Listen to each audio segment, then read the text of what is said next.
വിവിധ വെറൈറ്റീസ് ഉണ്ട്, അതെല്ലാം നമുക്ക് കാണണ്ടേ. അതുകൊണ്ട് ഞാൻ സമയം വേസ്റ്റ് ചെയ്യാതെ നമ്മൾ പ്രവാസത്തിൽ നിന്ന് ഇത്രയും ദൂരം വന്നു. ഓണം കഴിഞ്ഞു, അതുപോലെ തന്നെ ഈദ് കഴിഞ്ഞു, വിഷു കഴിഞ്ഞു. പക്ഷേ പ്രവാസത്തിൽ നമ്മുടെ കൂട്ടായ്മയിൽ ആ ഓണവും വിഷുവും ഇപ്പൊ നമ്മൾ ഇവിടെ സമ്മേളിക്കുന്നത് പോലെ തന്നെ എപ്പോഴും മനസ്സിലുണ്ട്. അതേപോലെ തന്നെ നിറഞ്ഞ ഒരു കൈയടിയുമായിട്ട് ഈ തിരുമുറ്റ ഈദ് ഓണാഘോഷം 2016 നമുക്ക് വരവേൽക്കാം. വരവേൽക്കുന്നതിന് കൂടിയിട്ട് ഇനി മുന്നോട്ടുള്ള ആ പ്രോഗ്രാമിന്റെ ഗതിവിഗതികൾ നിയന്ത്രിക്കാനായിട്ട് ഈ പ്രോഗ്രാമിന്റെ മുന്നോട്ടുള്ള നടത്തിപ്പിന് വേണ്ടിയിട്ട് നമ്മുടെ കുടുംബത്തിൽ നിന്ന് തന്നെ ഇന്ന് ഖത്തറിൽ അറിയപ്പെടുന്ന റേഡിയോയിലും മറ്റുള്ള TV സീരിയലുകളിലും അല്ലെങ്കിൽ സിനിമയിൽ തന്നെ നമ്മൾ അഭിനയിക്കാൻ ചാൻസ് മുമ്പന്തിൽ നിൽക്കുന്ന നമ്മുടെ ഇടയിൽ നിന്ന് വളർന്നു വന്നൊരു കലാകാരിയുണ്ട് നമ്മുടെ മുമ്പിൽ. നമുക്ക് വേണ്ടി മാത്രം ഫ്രീ ആയിട്ട് ഷോ ചെയ്യുന്ന ഒരു കലാകാരിയാണ്. വെളിയിലൊക്കെ ഭയങ്കര ഹൈ ഡിമാൻഡുള്ള ഒരു കൂട്ടത്തിലുള്ളതാണ്. അത് ചിരിക്കുന്നു പറകിൽ നിന്നിട്ട്. അപ്പോൾ നമ്മൾ രണ്ട് കൈകളും നീട്ടി കൈയടിച്ചുകൊണ്ട് തന്നെ നമുക്കിടയിലുള്ള ആ കൊച്ചു കലാകാരിയെ, വളർന്നു വരുന്ന ആ സിനി ആക്ട്രസിനെ, ആക്ട്രസിനെ നമുക്ക് വേദിയിലേക്ക് സ്വാഗതം ചെയ്യാം. ശ്രീമതി മഞ്ജു മനോജ് വന്നാട്ടെ.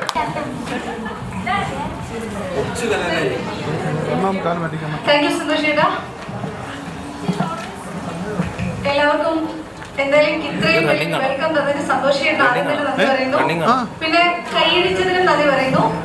എല്ലാവർക്കും ആദ്യം തന്നെ തിരുമുറ്റത്തിന്റെ എല്ലാ മെമ്പേഴ്സിനും ആദ്യം തന്നെ ഹൃദയം നിറഞ്ഞ ഓണം ഈദ് ആശംസകൾ. നമ്മളെല്ലാവരും പറയാറുണ്ട് പ്രവാസികൾക്ക് മലയാളത്തിന്റെ നന്മകളും ഓണവും ഒക്കെ എപ്പോഴും നഷ്ടമാവണം. നമുക്ക് നൊസ്റ്റാൾജിയാണ് ഓണം എന്ന് പറയുന്നത്.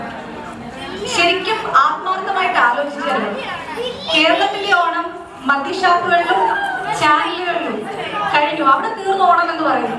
പക്ഷേ പ്രവാസികളുടെ ഓണം അതിങ്ങനെ നീണ്ടു പോവുകയാണ്. ഓണം എന്നല്ല, എല്ലാ വിശേഷങ്ങളും ഏറ്റവും കൂടുതൽ ആഘോഷിക്കുന്നത് നമ്മൾ പ്രവാസികളാണ്. അതിൽ നമുക്ക് ശരിക്കും സന്തോഷിക്കാം. അതിനൊക്കെ കൂടുതൽ നമ്മൾ ഓണമായാലും മറ്റെന്ത് വിശേഷ ദിവസങ്ങളായാലും ഒരിക്കലും ചാനലിന് മുന്നിൽ ഇങ്ങനെ എന്താ പറയുക കൂടിയിരിക്കുന്നില്ല. നമ്മൾ കൂട്ടായ്മകളിലൂടെയാണ് നമ്മുടെ ഓരോ ആഘോഷത്തെയും വരവേൽക്കുന്നത്.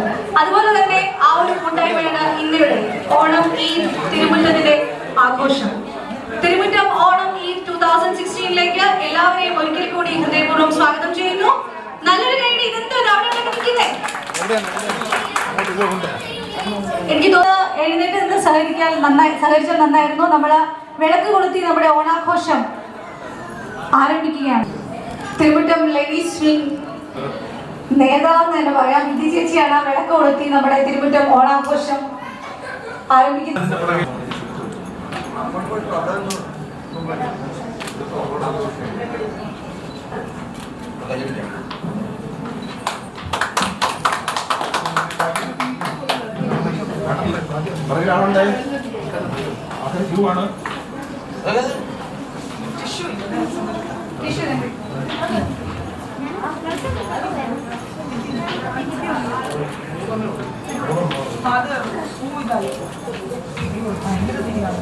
അപ്പൊ വിളക്ക് കൊളുത്തി ഐശ്വര്യമായി നമ്മുടെ തിരുമുറ്റത്തിന്റെ ഓണാഘോഷം 2016 ഓണം ഈ 2016 ആരംഭിച്ചിരിക്കുകയാണ്. ഈ ഒരു പ്രോഗ്രാം സ്റ്റാർട്ട് ചെയ്യുന്നതിലേക്കായിട്ട് തിരുമുറ്റത്തിന്റെ പ്രസിഡന്റ് നൗഷാദിക നമ്മളോട് രണ്ടാമത് സംസാരിക്കുന്നതായിരിക്കും. നമസ്കാരം എല്ലാവർക്കും. നമ്മുടെ ഈദും ഓണവും കുറച്ച് ലേറ്റായി പോയി എങ്കിലും നമ്മളെ മഞ്ജു പറഞ്ഞ പോലെ തന്നെ നമ്മൾക്കെല്ലാം പ്രവാസികളിൽ കുറച്ച് പരിമിതികളും കാര്യങ്ങളൊക്കെ ഉണ്ട്.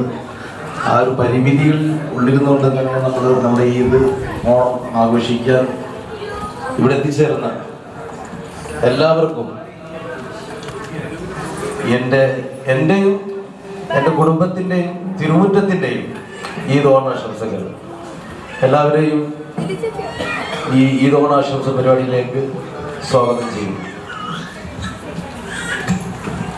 താങ്ക്സ് നൗഷാദിക. നമ്മളോട് ഇനി രണ്ടുപേർ സംസാരിക്കുന്നത് നമ്മുടെ തിരുമുറ്റത്തിന്റെ ജനറൽ സെക്രട്ടറി ബിജു പണിക്കർ.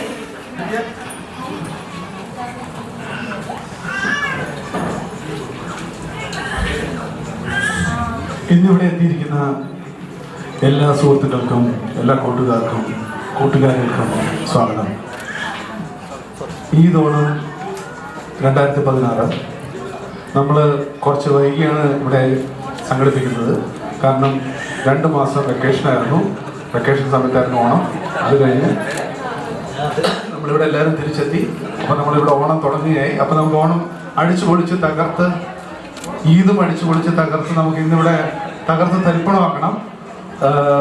സമയം നമ്മൾ വൈകിയാണ് ഇപ്പോൾ തുടങ്ങിയത്, അതുകൊണ്ട് സമയം വളരെ പരിമിതമാണ്. അപ്പോൾ ആ കിട്ടുന്ന സമയം കൊണ്ട് എല്ലാവരും അടിച്ചു പൊളിക്കുക, അടിച്ചു പൊളിച്ച് നന്നായി എൻജോയ് ചെയ്ത് വേണം തിരിച്ചു പോകാൻ. അതാണല്ലോ നമ്മുടെ എപ്പോഴും കൂടുന്നതിൻ്റെ ഒരു പ്രത്യേകത. നമ്മൾ പ്രോഗ്രാം തുടങ്ങിയതിൻ്റെ പേരിൽ നിർത്താനാണ് ബുദ്ധിമുട്ട്. അപ്പം നമുക്ക് എല്ലാവർക്കും ഈ ഈദ് ഓണം 2018 നമുക്ക് കടക്കാം. എല്ലാവരെയും സ്വാഗതം ചെയ്യുന്നു. മഞ്ജു. താങ്ക്സ് ബിജുടാ. നമ്മുടെ റെഡിയാണ്. അപ്പോൾ എല്ലാവരും റെഡിയൊക്കെ. തിരുവാതിരക്കാരൊക്കെ മസിലിട്ട് കൈ അടിക്കേണ്ടതാണ്. നിങ്ങളുടെ തിരുവാതിരയ്ക്ക് മാത്രം കൈ അടിച്ചാൽ പോരാ. അപ്പോൾ നമ്മൾ ആദ്യമായിട്ട് ഒരു ഓണപ്പാട്ട് വേണ്ടേ? എന്തൊരു ഈ സൈഡിലൊന്നും ഒരു അനക്കം ഇല്ല. വേണോ?